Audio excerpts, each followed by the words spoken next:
lovelies, and welcome to my book channel, The Sassy Library Fox. My name is V, and today I'm going for the mid-year book Freakout tag. Last year I didn't even manage to do one of those, so here we are in the super heat. I'm sorry if I look a little bit disheveled here, but yeah, that's the look we're going with. It's too hot to handle. And yeah, I got my coffee at the ready. I hope those rainy clouds I see in the background will come here soon, because I need them. Anyway, last year I didn't get to do the mid-year book Freakout tag, but this year I decided I wanted to do it. And I'm going to link to the original tag video, which was done by Earl Grey Books. So yeah, I will try my best to answer all the questions and to make this interesting and not all too long, because it's just too hot to sit in front of a camera. I think I might try to record a video outside again. I didn't do that for ages. But when it's so hot, being outside in the shadows is definitely better than being at home with about 30 degrees Celsius. Yeah. Anyway, enough of that. Let's do this and let's talk about the books I read in the first half of 2025 so far. Another sip. First question. Best book you've read so far in 2025? Okay, this is hands down Charm Offensive by Alison Cochran. I loved that one so much. It gave me hope in love romances once again, because this one was just so great. I mean, we have Charlie, who is a ball of anxiety and just wants to get back in to work life, because he got kicked out of his own company because his anxiety attack was so bad that yeah, they kind of fired him, even though the company belonged to him as well. And because of that, and because of his PR manager, he takes part in a competition like The Bachelor. And he's Prince Charming, who is supposed to win over the hearts of the 20 women vying for him. What he didn't expect was that he would fall for his producer, Dev, instead. And I loved those two so much. The mental health representation was amazing. Them trying to figure out a way to be with each other while still knowing that Charlie would have to choose a girl at the end of filming. Oh, it was a little bit anxiety-inducing, but also so sweet and nice to see how they fell in love, and how well Dev was able to take Charlie the way he was and vice versa. So that was really, I loved this book so much.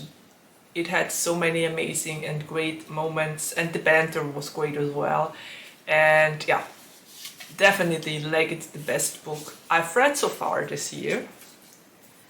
Then comes the best sequel you've read so far in 2025. And that would be Raven Song by T.J. Klune. I finally finished the book. It was amazing.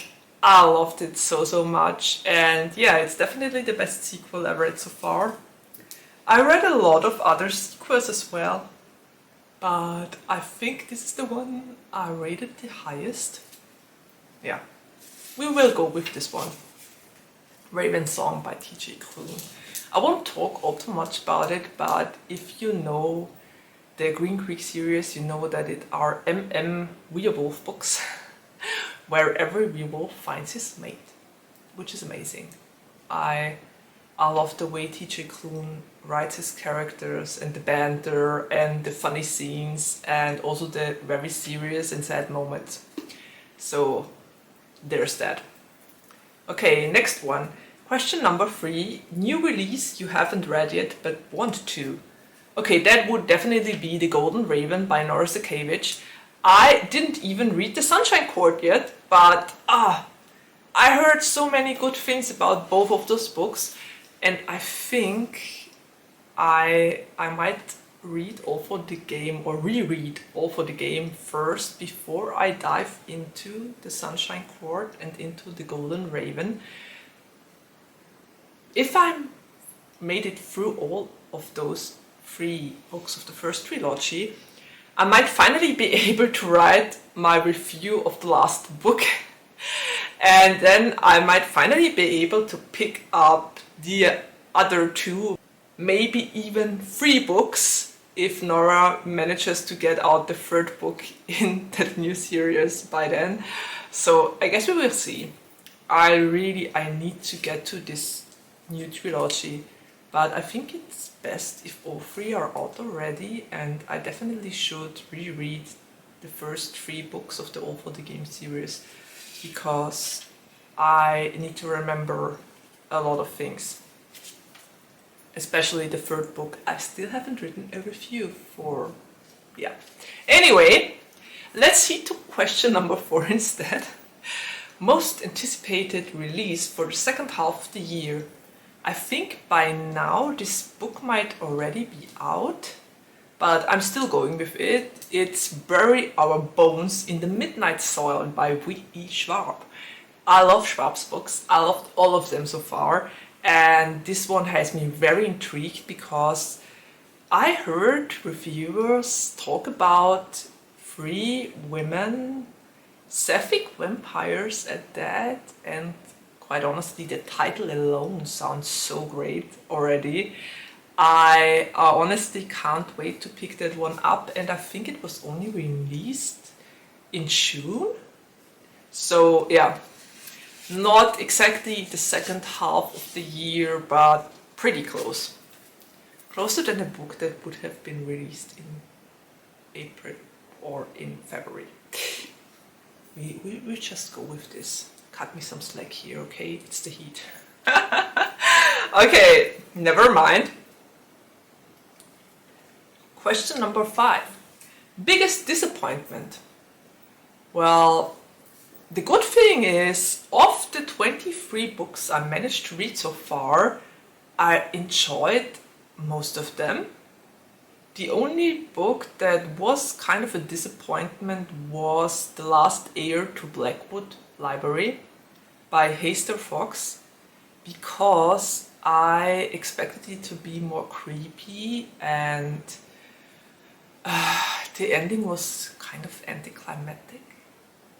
But yeah, it was a wildcard book. I picked it up in my library when I saw it. I read the blurb, I was intrigued.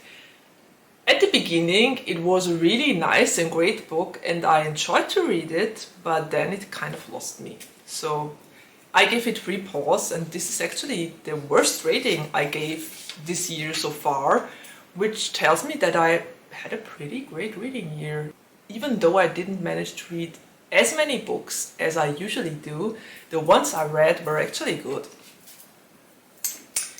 Okay, on that positive note, let's go to question number 6, which is biggest surprise. And yeah, this one is definitely This Is How You Lose the Time War by Amal El-Modar and the other author whose name I can't remember right now. I'm sorry, I will write it up here or here, wherever there is place, and I will make sure to write it down in the description box as well. But it's written by 2 authors, and This Is How You Lose the Time War is definitely one of the biggest surprises I've read this year. I didn't expect to love and enjoy this book as much as I did, but it was amazing. It was totally my cup of tea. I loved the writing style. I loved the plot and the way everything was handled. It was great. It was really such a surprise and really good. I'm very curious if at the end of the year another book will have surprised me even more. But I guess we will find out once I do the tag. The end of the year book tag. Yeah, anyway, let's see to question number 7. Favorite new author, debut or new to you? And that would definitely be Tal Bauer. I read You and Me by Tal, and the book was just great. It was amazing. It was about two single fathers that support their sons while they play, I think they are playing football. Yeah, football. And Luke is a single father. The book is written from his point of view. He lost his wife about a year ago, and his son Emmett and him aren't that close anymore. And one day he goes to his football practice and meets Landon there, whose son Bowen is Emmett's best friend. And yeah, Emmett and Luke have a really rocky relationship after the death of Emmett's mom and Luke's wife. And Landon and Bowen try to help them find their way to each other back again. And so Luke volunteers and is taught all the important things about football and also falls for Landon while he is at it. I loved it. It was so great. It were two parents that tried to do what's best for their children and fell in love while they tried to do that. And yeah, I think I've become a sucker for romances with characters that are around my age. I can relate so much to them. Anyway, amazing book. Might have been my first Tal Bauer, but it definitely won't be my last. And I know there is a huge backlist of Tal Bauer books that are still waiting for me to be read, and I'm not mad about it. I'm so happy there are so many Tal Bauer books out there. If they're all as great as You and Me, I will be reading Tal Bauer probably until I'm 80 or even older. Well, yeah. This said, let's head to question number 8. Newest fictional crush. It still checks from The Ballad of Never After by Stephanie Garber. Yeah, still checks. He is not exactly a new fictional crush, but I only started to read that series at the ending of last year and at the beginning of this. So really we'll just go with him, because the other characters I got to know in the books I read all weren't really crush material. My reading taste must have changed. Anyway, let's not think too hard about this. We can do that in the yearly wrap-up in a couple of months. Maybe I will have a new fictional crush by then. We'll find out for sure. Okay, question number 9. Newest favorite character. And that would definitely be Steph from Free Me by Beck Gray, because Steph is just amazing. I love Steph. His work-life balance, the way he represents himself, or she or they represent themselves, is amazing, because Steph is gender fluid, and I loved it. I loved to get to know Steph because they're just awesome and they live the way they want to live and don't take people's comments or weird gazes to their heart. They just live their truth, and this is amazing. Steph is definitely, I'm just 50% into the book by now, but Steph is an amazing character. I love them, and the way they live their gender fluidity and the representation in the book is just so great. And Steph is an overall really great character. Yeah. Steph lives their truth unapologetically, and I love that. Yeah. Okay, question number 10. Book that made you cry. Usually by now I would have a book that made me cry in 2025, but nope. This time around, of the 23 books I read so far and the ones I have on my currently reading, none of them actually made me cry. I don't know if this is a good or a bad sign.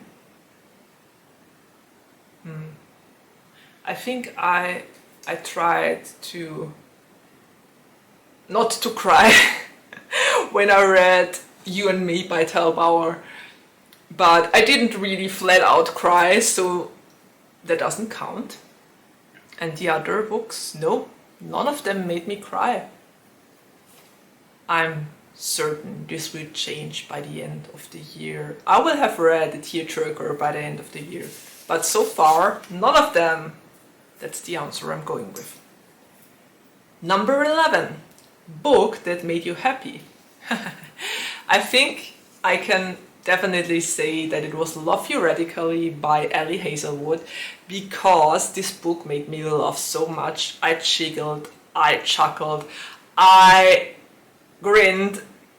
Yeah, I did all those things while I read the book. It was hilarious and funny, and this kind of made me happy as well.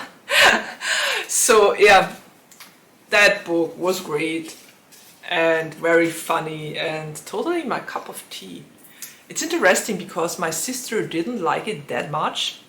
She said she was kind of annoyed by Elsie's people pleasing, that she said it was on the nose and that it felt totally on the nose for her, but I didn't feel like that. But then again, that's so typical. So many people read the same book and we all take it differently. We all have a different point of view when it comes to things, and I think that's what makes reading so interesting and magical. Everyone reads the same story, but everyone takes something different from it, so that's great. Yeah, I really enjoyed that one, and yeah, my sister didn't enjoy it as much, but that's it. We're all different and we all enjoy different things. Yeah. Okay. Next one. Question number...